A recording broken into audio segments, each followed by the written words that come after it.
जो आता है लूटने की नीयत से आता है। आप ये बताइए, जब वार्ड कमिश्नर को खरीद कर जब पार्षद कोई अध्यक्ष बनेगा तो निश्चित तौर पर जब 60 लाख 70 लाख 80 लाख रुपया खर्च करेगा तो चोरी करेगा ही। लोग यहाँ पर सेवा के भाव से नहीं आते हैं। जो भी आया अब तक हमारे देखने से वो सब चोरी करने के लिए, लूटने के लिए आया। आज चोरी किया, FIR भी हुआ, लेकिन जेल नहीं गए। इस वजह से उनका मनोबल डाउन नहीं हुआ किसी का।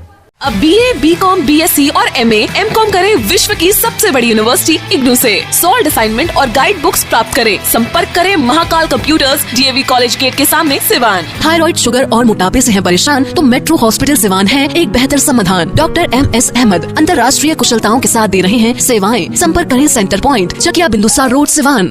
कैसे ये पूरा थोड़ा डिटेल में बताएं, हाईकोर्ट का क्या कहना है। और पूरे शहर में इस बात की आज चर्चा है कि सिंधु देवी के जो बर्खास्त किया गया था पूर्व नगर सभापति को, उन्हें आज उस बर्खास्तगी को जो है उस पर रोक लगा दी गई कोर्ट के द्वारा। देखिए, बात तो सही है कि हाई कोर्ट में मामला था, मामला वहाँ का जजमेंट भी आया है। जजमेंट जो है अगर पढ़िएगा तो स्पष्ट हो जाएगा कि बर्खास्तगी मतलब क्या। बर्खास्तगी सरकार ने किया था, बर्खास्तगी जो किया उस प्रक्रिया में जो सरकार के स्तर से जो गलती हुई उस कारण से इनका बर्खास्तगी को रोका है, ये स्टे किया, इस पर मतलब इनको बहाल किया है। ये सरकार के स्तर से क्या गलती हुई? सरकार का स्तर से ये जब इन पर जब भ्रष्टाचार का आरोप जिला पदाधिकारी द्वारा जांच में प्रमाणित पाया गया, इस रिपोर्ट के आलोक में इनसे स्पष्टीकरण मांग की गई सरकार के द्वारा। तो जब स्पष्टीकरण किसी से मांग की जाती है तो निश्चित तौर पर उसके साथ जांच प्रतिवेदन दिया जाता है। जांच प्रतिवेदन मिलने के बाद आदमी पढ़ता है, देखता है कि हमारे ऊपर सरकार के द्वारा जो जांच कराया गया है क्या क्या एलिगेशन लगा है।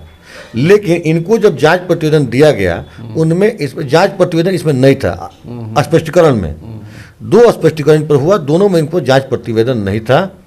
इसके बावजूद इन्होंने इसी का लाभ इनको मिला है। इन्होंने जो जवाब दिया उसमें दिया कि भाई मुझे जांच प्रतिवेदन को उपलब्ध नहीं कराया गया है। तो मतलब भ्रष्टाचार के आरोप से ये बरी नहीं हुई है। एक प्रक्रिया जो राज्य सरकार का रहा उस पर कोर्ट ने आपत्ति जताई है। देखिए, दो मामला है। एक 4 करोड़ रुपए का जमीन घोटाला, जिसको जमीन निस्तारण मतलब कि जमीन खरीद घोटाला कहते हैं इसको, जो जमीन खरीद की गई उसमें एक घोटाला हुआ जिसमें 4 करोड़ रुपये का घोटाला था। एक 49,50,000 रुपये का सड़क चौड़ीकरण का घोटाला था, जो सिंधु सिंह अपने कार्यकाल में खुद ही इसका टेंडर लेकर खुद इसका ठेकेदारी कराई। अपने कार्यकाल में ही 10% सिक्योरिटी मनी जो है 3 साल बाद होता है उसको 1.5 साल में ही पैसा को ले लिया। तो ये पूरा आपराधिक मामला चल रहा है। ये आपराधिक मामला अलग है, ये तो चल रहा है, ये चलेगा। इसमें तो निश्चित तौर पे चलेगा। FIR हो चुका है 707 नंबर पद पर जो थी हम बता रहे हैं, बर्खास्तगी को रद्द किया गया। हम बता रहे हैं। तो ये जो इस भ्रष्टाचार का जो मामला था इस पर FIR नगर थाना में 707/2021 हो गया है।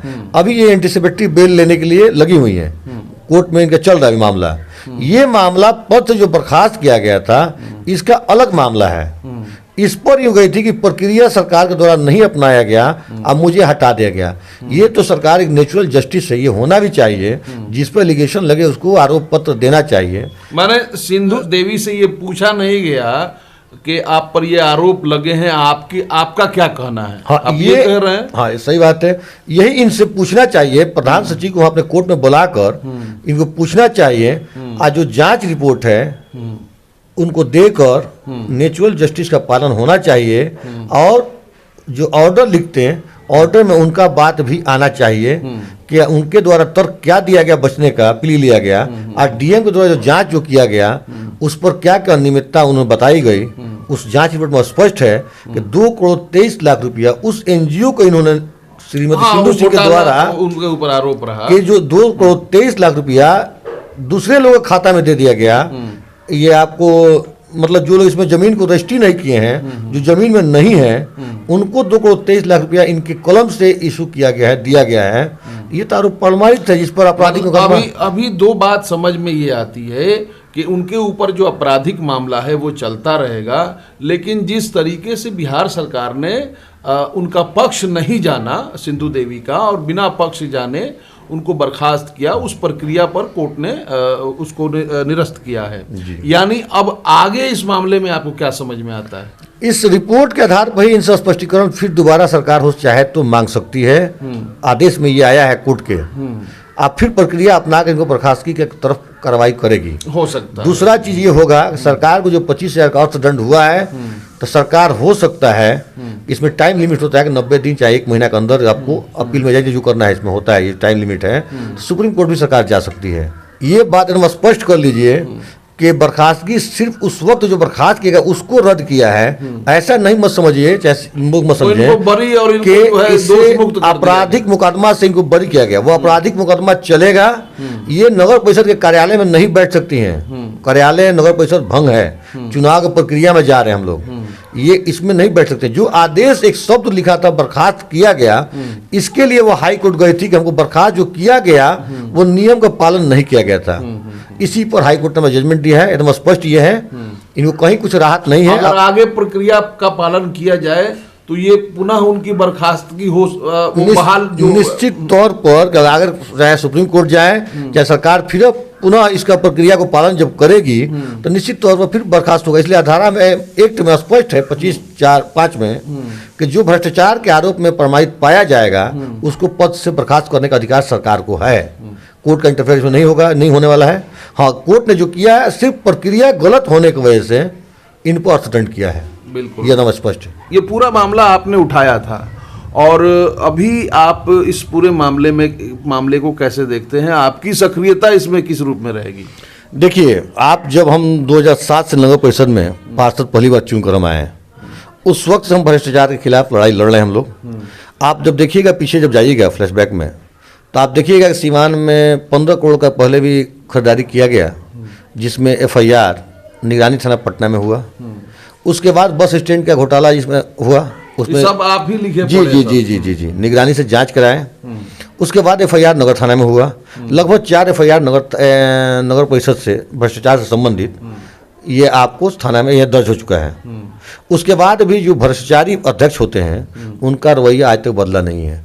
एक 15 करोड़ का डस्टबिन का मामला अभी भी चल रहा है, लंबित है। उम्मीद है कि उस पर भी कार्रवाई होगा ही, आज न कल होना है, होगा। आज जहाँ तक जमीन घोटाला का बात है, ये भी एक घोटाला, कोई किसी से पीछे से सबक नहीं लिया, जो आता है लूटने की नीयत से आता है। आप ये बताइए, जब वार्ड कमिश्नर को खरीद कर जब पार्षद कोई अध्यक्ष बनेगा तो निश्चित तौर पर जब 60 लाख 70 लाख 80 लाख रुपया खर्च करेगा तो चोरी करेगा ही। तो चोरी का परिणाम है। लोग यहाँ पर सेवा के भाव से नहीं आते हैं। जो भी आया अब तक हमारे देखने से वो सब चोरी करने के लिए, लूटने के लिए आया। आज चोरी किया, FIR भी हुआ, लेकिन जेल नहीं गए, इस वजह से उनका मनोबल डाउन नहीं हुआ किसी का। अभी नगर निकाय के चुनाव बिल्कुल सर पे है और मार्च में संभवतः ये चुनाव हो, जिसके अंतर्गत नगर पंचायत जो है, नगर परिषद है, सबका चुनाव होगा। तो क्या इसका फायदा सिंधु देवी को मिल सकता है? देखिए, फायदा कैसे मिलेगा, जनता सीमा के सब जानती है कि 4 करोड़ का आपने जमीन घोटाला किया, करोड़ों रुपया का डीजल घोटाला आपने किया आपके कार्यकाल में 17 उस वक्त स्टैंड घोटाला। देखिए, आप देखिएगा, आप यात्री सेट घोटाला, एक यात्री सेट 16 लाख रुपये बना हुआ है। आप पूरा डाला चले जाइए, बिजली ऑफिस पर तरौरा मोड़ पर चले जाइए, एक यात्री सेट 16 लाख रुपये बना हुआ है, जबकि 1 से 1.5 लाख रुपया तक, वो 2 लाख रुपया तक हार्डली उसका बन जाएगा वो। तो जो 16 लाख में बनाया गया 2 लाख के सामान को, ये भी एक जांच चल रहा है, वो निगरानी से भी जांच हो रहा है। अच्छा, वो भी प्रक्रिया में है। अनेकों डस्टबिन घोटाला भी आप देखिए, लोक शिकायत, जिला लोक शिकायत के यहाँ डस्टबिन घोटाला है। अनेकों जांच है जो नगर परिषद के द्वारा किया गया है, इसका जांच चल रहा है। ये सिर्फ प्रक्रिया के लिए हाई कोर्ट गए थे कि हमको जो बर्खास्त किया प्रक्रिया नहीं अपनाया गया। तो सरकार का ये न्यायालय का काम है प्रक्रिया देखना, उन्होंने देखा कि नहीं अपनाया गया। इससे जनता में कहीं राहत मिलने वाली नहीं है। जनता जानती है, आज जनता सीवान की उब चुकी है भ्रष्टाचार से, कि सीवान का विकास 15 सालों में कहीं कुछ नहीं हुआ, जहाँ था वैसा ही है। आज भी देखिए, वाटर लॉगिंग की प्रॉब्लम बहुत ज़्यादा है।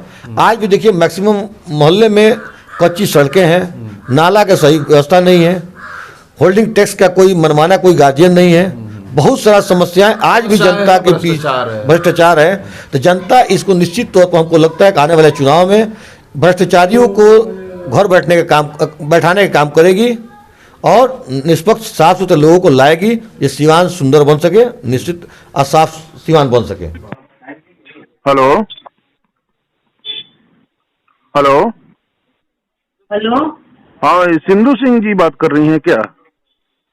कहाँ से बोल रहे हैं? समय सिवान न्यूज से बोल रहे हैं मैम। हेलो, क्या? हाँ बोलिए, क्या बात है? हाँ, समय सिवान न्यूज से बोल रहे हैं। एक आपकी खबर आई है कि ये जो आरोप था, बर्खास्तगी थी, कोर्ट ने उसको रद्द किया है। जी, तो इसी संबंध में आपका पक्ष लेना था हमें, आपका क्या कहना है? तो अगर आप बात करना चाहें तो हम लोग आकर के आपसे बाइट ले लेंगे। अभी नहीं, अभी हम बाहर हैं। अच्छा अच्छा, कब आपसे मुलाकात हो सकती है? सोमवार को। ठीक है, ठीक, थैंक यू।